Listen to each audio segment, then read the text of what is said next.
ఓం హరిహరాయ నమః. కార్తీక పురాణం 26వ అధ్యాయం 26వ రోజు పారాయణము. దుర్వాసుడు శ్రీహరిని శరణు వేడుట. శ్రీహరి హితబోధ. ఈ విధముగా అత్రి మహాముని అగస్త్యునితో దుర్వాసుని కోపము వల్ల కలిగిన ప్రమాదమును తెలిసి మిగిలిన వృత్తాంతమును ఇట్లు తెలియజేసెను. ఆ విధముగా ముక్కోపి అయిన దుర్వాసుడు భూలోకము, భువర్లోకము, పాతాళలోకము, సత్యలోకములకు తిరిగి తిరిగి అన్ని లోకములలోనూ తనను రక్షించువారు లేకపోవుటచే వైకుంఠమందున్న మహావిష్ణువు దగ్గరకు వెళ్లి, వాసుదేవ, జగన్నాథ, శరణాగత రక్షణ బిరుదాంకిత, రక్షింపుము. నీ భక్తుడైన అంబరీషునకు కీడు చేయదలచిన నేను బ్రాహ్మణుడనుగాను ముక్కోపినై మహా అపరాధము చేసి తిని.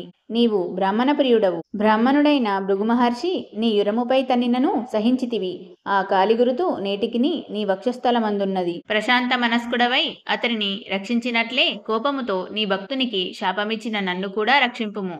శ్రీహరి, నీ చక్రాయుధము నన్ను చంపవచ్చుచున్నదని దుర్వాసుడు శ్రీమన్నారాయణుని పరిపరి విధములా ప్రార్థించెను. ఆ విధముగా దుర్వాసుడు అహంకారమును వదిలి తనను ప్రార్థించుట చూసి శ్రీహరి చిరునవ్వు నవ్వి, దుర్వాస, నీ మాటలు యథార్థములు. నీ వంటి తపోధనులు నాకత్యంత ప్రియులు. నీవు బ్రాహ్మణ రూపమున పుట్టిన రుద్రుడవు. నిన్ను చూచిన వారు 3 లోకములందు భయపడకుందురా? త్రికరణములచే నేను బ్రాహ్మణులకు మాత్రము ఎట్టి హింస కలిగించెను. ప్రతి యుగమందున గో, దేవ, బ్రాహ్మణ, సాధు జనంబులకు సంభవించే ఆపదలను పోగొట్టుటకు ఆయా పరిస్థితులకు తగిన రూపములు ధరించి దుష్ట శిక్షణ, శిష్టరక్షణ గావింతును.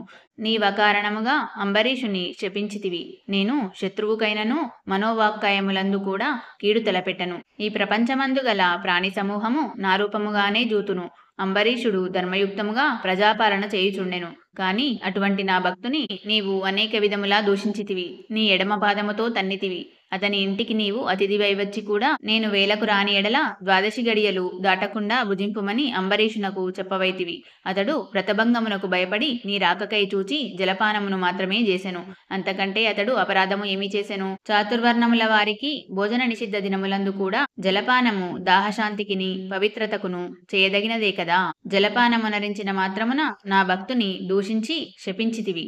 అతడు వ్రతభంగమునకు భయపడి జలపానము చేసినాడు కాని నిన్నవమానించుటకు చేయలేదే. నీవు మండిపడుచున్నను బ్రతిమాలి నిన్ను శాంతింపచేయజూచెను. ఎంత బ్రతిమాలినను నీవు శాంతింపనందున నన్ను శరణు వేడెను.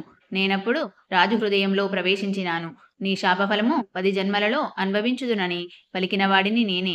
అతడు నీ వలన భయముచే నన్ను శరణు వేడుచుండెను. కాని తన దేహము తాను తెలుసుకునే స్థితిలో లేడు. నీ శాపమును అతడు వినలేదు. అంబరీషుడు నా భక్త కోటిలో శ్రేష్ఠుడు, నిరపరాధి, దయాశాలి, ధర్మతత్పరుడు. అటువంటి వానిని అకారణముగా దూషించితివి. అతనిని నిష్కారణముగా శపించితివి.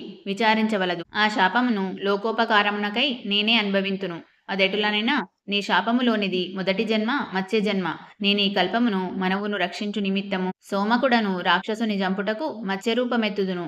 మరికొంతకాలమునకు దేవదానవులు క్షీరసాగరమును మదించుటకు మందర పర్వతమును కవ్వముగా చేయుదురు.